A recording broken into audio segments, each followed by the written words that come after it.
Hold up. All right, Colts quarterback Andrew Luck says he's, quote, very, very optimistic, but has yet to throw an NFL football. Luck also adds that if he were not making considerable progress, he would be freaking out right now. But all appearances, he seems pretty calm. Stoyo, do you think that Andrew Luck will be back to his old self in 2018 or be back on the field throwing the ball and having success in the NFL again? I think he's going to be back throwing the ball in 2018. I have no idea if he's going to be his old self, Yeah. but he can be optimistic all he wants until he throws the football. I would be worried. Are you worried that it's been this long and he's still not throwing a football? Yes, I would be. If I was an Indy fan, I'd be very worried. Yeah. And potentially, you have to draft a QB Yep. Yeah. with the 6 pick. So, Yeah, they've hung on to backup Jacoby Brissett, who started a few games last year, but I don't think anyone thinks that's a long-term plan B for Indy. So we'll see how that goes. Gavin, are you worried that Andrew Luck has not yet thrown an NFL football? No, I wouldn't be so worried about the fact that he hasn't thrown a football. I think that I'd be more worried about how he's going to feel when he takes his first NFL hit. Yeah. I think that's going to be much more telling than uh, than how he throws a football. I don't think that's going to be too far from his muscle memory to be able to function. I think that being able to stand there in the pocket and take a hit, if he's feeling any sort of soreness, is going to be the more difficult task. Yeah, and let's not forget, not too long ago, Colts owner Jim Irsay said about this injury that it was in Andrew Luck's head. So let's hope that it's not going down that road, and let's hope that he comes back and can be his old self. Sounds like a pretty massive, pretty scary injury for the Colts. Um, the Titans agreed to a deal with defensive tackle Benny Logan after missing out on the Sioux sweepstakes. Logan will add to an already good run D, ranked fourth in 2017. Logan played in 15 games last season and registered 54 tackles and 1.5 sacks. Good addition for the Titans, Gavin. Yeah, I think it's a decent depth signing. He's not going to be a major factor, I don't think. He signed a 1 year deal with Kansas City last year, and it turned out pretty well, but didn't play as well during the latter part of the year. So it'll be interesting to see how they rotate him in, see if they can try and keep him fresh throughout the year. Yeah. Um, Stoyo, free agent safety Eric Reed is slated to visit with the Bengals. Reed was one of the anthem protesters last season and has already stated that he will not be protesting this upcoming season.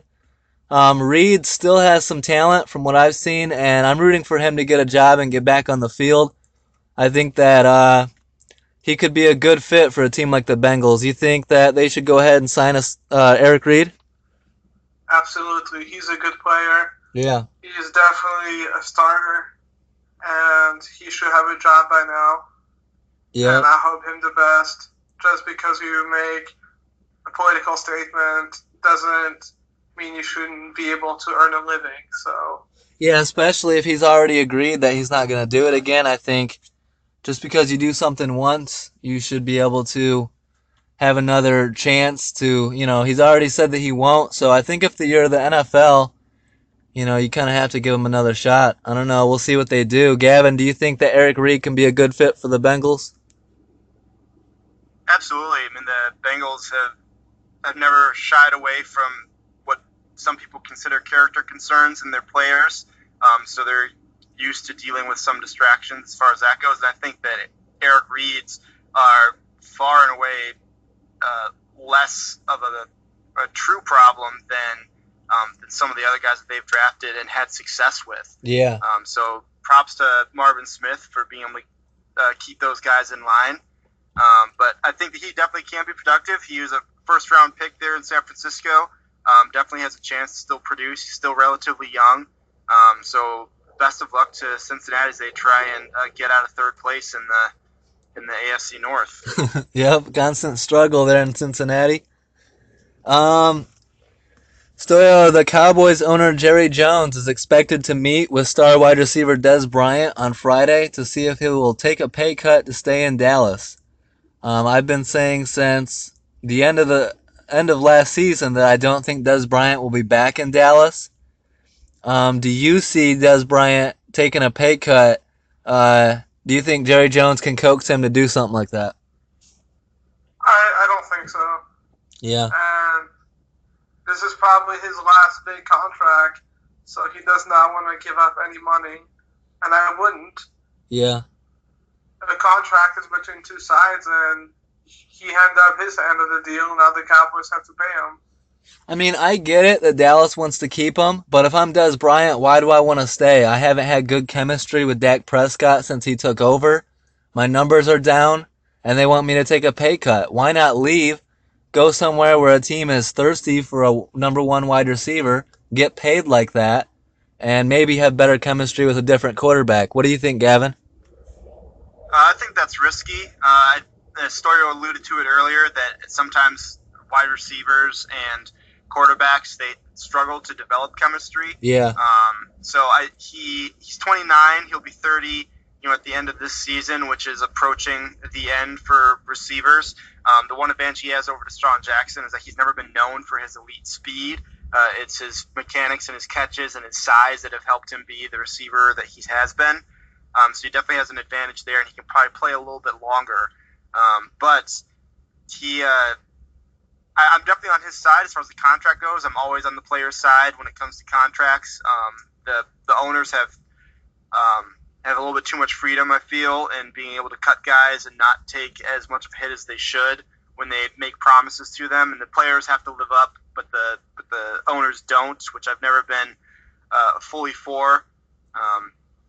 But I'm also not for fully guaranteed contracts, but we'll get to that another time. But I don't think that he'll take a pay cut, but it actually might be to his advantage because I think that his stock, unless he has a better year this year, his stock might not be higher than it is right now. He's been a star in the league. He's only 29. He's still got a few years left, I think. And so it might be to his advantage to sign a big contract elsewhere. And maybe that's what he does in Dallas. Maybe he signs an extension and takes less money this year so that the Cowboys have a little bit more cap space to try and make a push right now when they have a decent team. Yeah. Yeah, we'll see what Dallas does. To me, I just feel like Dez Bryant's still capable of being a star in the NFL. I don't know if that's just because there's a star in his helmet and I'm blind and I haven't noticed that his numbers are way down the last 2 years. But I'd like to see him go to a different team and see if he's still got it. Bills veteran guard Richie Incognito says, quote, "I'm done. It's been a long career. Went to the doctor and the stress is killing me, shutting down my liver and kidneys. It's just about doing what is right. I just want to be in the Hall of Fame." End quote. Stoyo, 2 questions. Do you think it's the stress that's hurting his liver and kidneys? And do you think that Richie Incognito is a future Hall of Famer?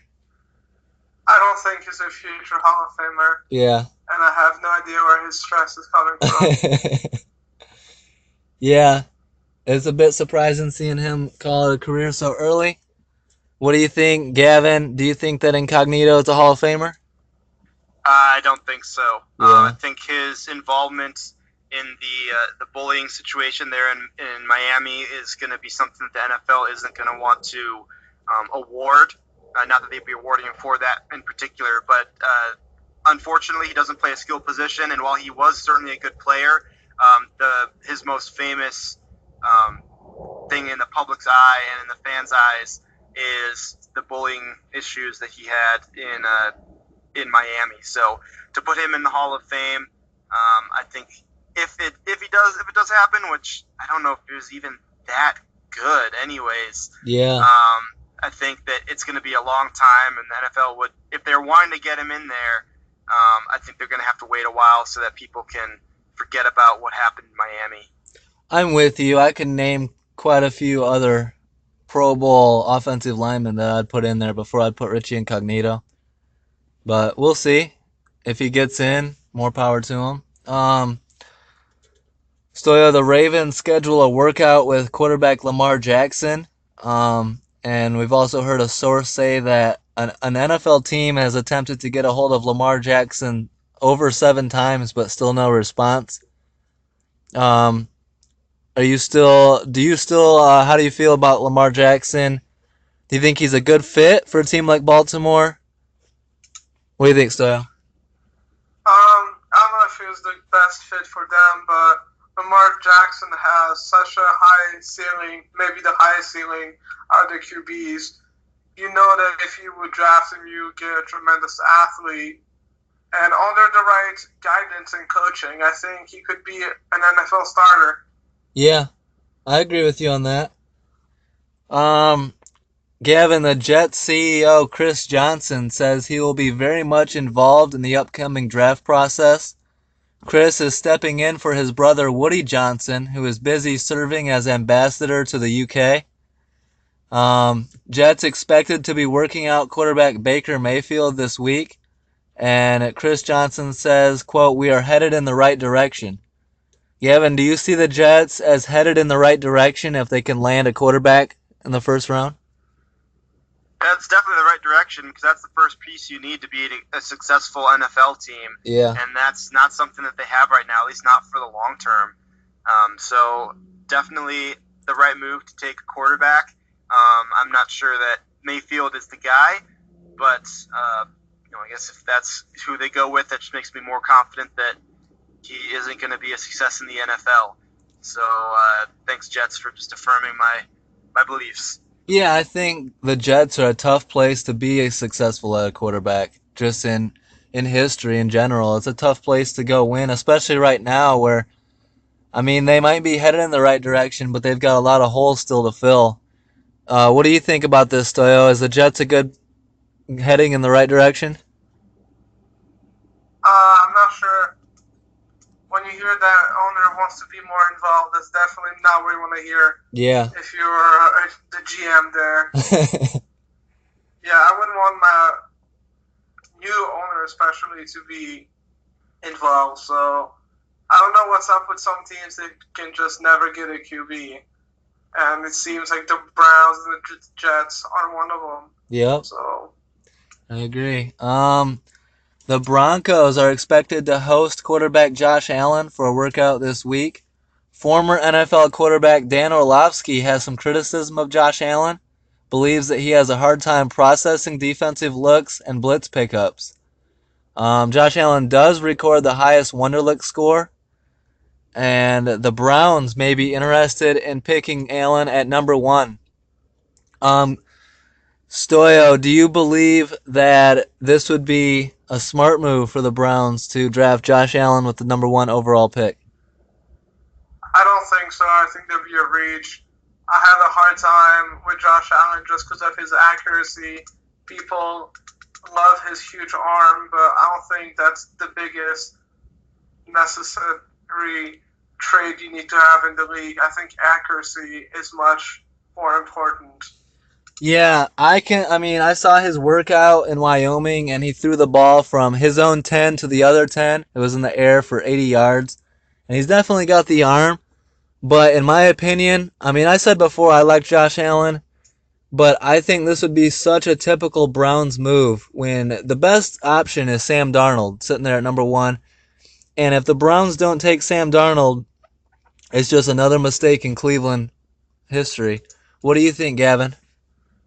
I don't think it's the right choice, although I've heard multiple reports that he has been linked to the Browns and that they believe that he'd fit in very well with Todd Haley's system there. But I also agree that Darnold is the guy to take there at number 1. But as far as the Wonderlic scores goes, that's the biggest joke in the whole draft process. Here's some of the top quarterback Wonderlic scores on record. Ryan Fitzpatrick got a 48. Blaine Gabbert got a 42. Drew Henson got a 42. Ryan Nassib a 41. Sean Mannion a 40. Brian Greasy a 39. Matt Flynn a 38. Charlie Fry a 38. Craig Krenzel 38. The list goes on. The Wonderlic is it's something that I feel like if you know about it, you know how worthless it is, and if you don't know about it, it sounds like a really cool thing to rate a quarterback and how good he's going to be in the NFL. But I think it's been proven time and time again that the Wonderlic certainly is not a cut and dry way of testing a quarterback's knowledge, or really any position. Yeah. What do you think of the former Lion quarterback Dan Orlovsky being a NFL analyst and analyzing these quarterbacks coming up?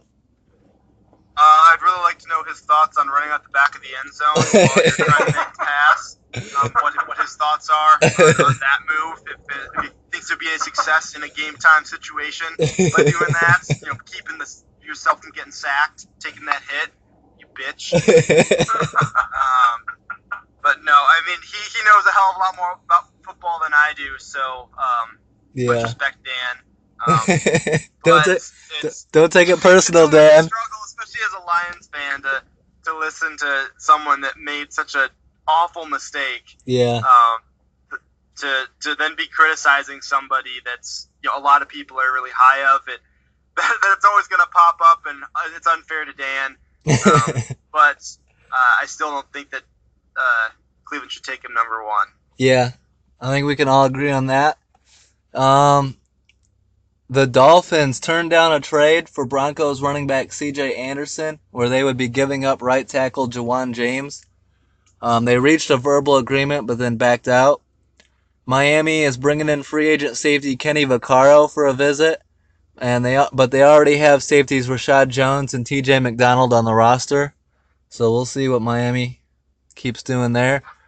A quarterback that we haven't talked about at all is Oklahoma State quarterback Mason Rudolph. He's a 6th-ranked quarterback and prospect in the draft, and Rudolph has worked out for teams like the Chargers, Saints, Giants, Steelers, and Patriots. He's got a better completion percentage than most of these guys in the top 5 and less turnovers. I don't know if the arm talent is quite there. Gavin, could you see Mason Rudolph being a sneaky under-the-radar pick for someone like New England looking to find a gem further back in the draft? I think he definitely has a chance to be, a good pick for somebody, but in the mid rounds, definitely not on day one. We were talking about this earlier, and I think most people would have him rated as the number 6 quarterback in this draft, and it's been. It's 1999 was the last year that we had even 4 quarterbacks drafted in the first round. It's 5 quarterbacks drafted in the first round, excuse me. So 5 in the first round is what would need to happen before he even has a chance. And if you want to find 6, you have to look back to the 1983 draft, where you have the run on John Elway and Jim Kelly and Dan Marino and those types of guys to see 6 drafted in the first round. So I don't think that he's a first-round talent. Even if people wanted to reach for him, I don't see them reaching that high. But I definitely think that a team that has a good coaching staff and a talented team around them might be able to find a diamond in the rough. Yeah, and I think even if you start drafting 6 quarterbacks in the first round, you're asking for trouble.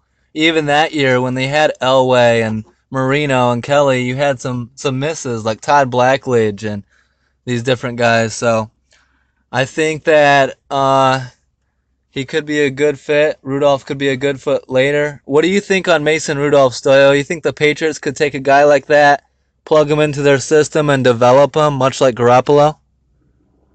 Yeah, but I agree with Gavin, it being the later rounds. Yeah. If I had to guess, he would probably get drafted in the 3rd round or 4th round. Nice. LSU pass rusher Arden Key visits with the Saints, Lions, and Bengals. Gavin, would you like to see a pass rusher like Arden Key come to the Detroit Lions? I don't care who the pass rusher is as long as he does exactly that. Definitely need some help on our defensive line. We've got some young talent there, and Sean Robinson there at defensive tackle, and then of course Ziggy Ansah is franchised. So we're hoping to get some double-digit sack production out of him as well. Hopefully he can stay on the field. But Yeah, I would appreciate anybody that can get on there and get to the opposing quarterback. We got Aaron Rodgers will be back for the full year this year, so no sloughing off in Green Bay this time. Mm-hmm. And Trubisky's getting a little bit more time under his belt. Definitely need to make sure and keep him on the ground as much as possible. Now you got Kirk Cousins in there too. Oh, God, it's just not even worrying about that. That's just going to be a dumpster fire.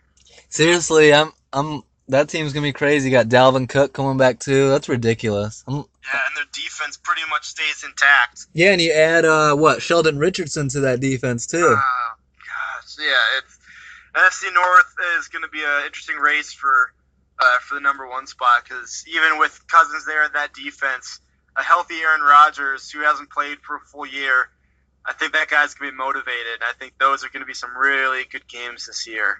Yeah. But I'm looking forward to it. Stoyo, what do you think? Is pass rush, is that something the Lions need to do?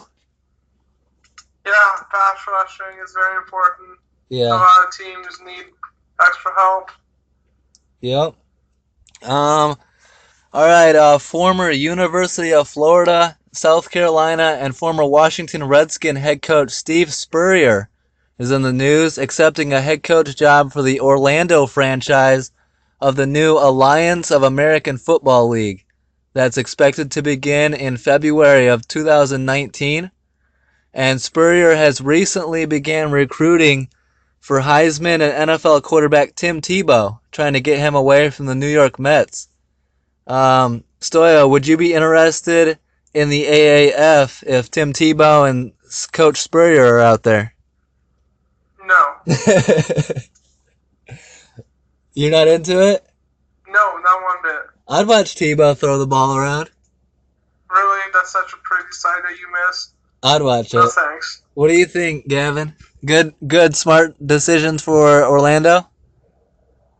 Yeah, I think if you're in a league that's trying to start out and trying to compete with the biggest sport in the country, you need as much publicity as you can, and bringing in a big name, even if he hasn't been successful as of late on the biggest stage, I think that's a smart move on their part. Yeah. And as far as watching the AASF QBC, whatever that acronym is, I don't know how much time I'll spend watching it, but I am excited about having a lower division of professional football. Yep. And maybe having some farm teams or system like that where we can draft some guys, and that would be a perfect situation for Mason Rudolph. Exactly. That's what we were just talking about, right? Yeah, Mason Rudolph, or even like Colin Kaepernick and Johnny Manziel, a place to go play where you can get some attention, get people to notice your game, and see if you still have it. Absolutely, yeah, and get some actual experience. Because once you're out of college, I know there's the CFL, but the rules are so different, and everyone can kick the ball, which is like something that I'm sure those players, it must be a struggle to remember. Oh yeah, I can kick this thing. Yeah, it's different. If you're not in the NFL, yeah, you've got CFL or you got like rugby. So it'd be nice to have another option out there. So even though Stoyo is poo-pooing it, I hope that Tim Tebow comes back. Don't listen to Stoyo. And hopefully we'll get some more football going. You guys have anything to add? Is Tebow gonna promise he's not gonna be Tebowing into new league? I don't want that distraction. You think Tebow's bad for the new league? I don't know if the Tebowing is alright. Yeah. All right. Well, thanks for coming on again. Another successful week. We'll continue to start. We'll continue to cover the league week by week through into the draft and into the season coming up. We'll continue to put out some guests, some interviews. So keep listening. Don't forget to subscribe, like, and leave a comment. And thanks for coming on, guys. We'll see you again next week. Yep. See you next week. Peace. Next week, guys. Yep.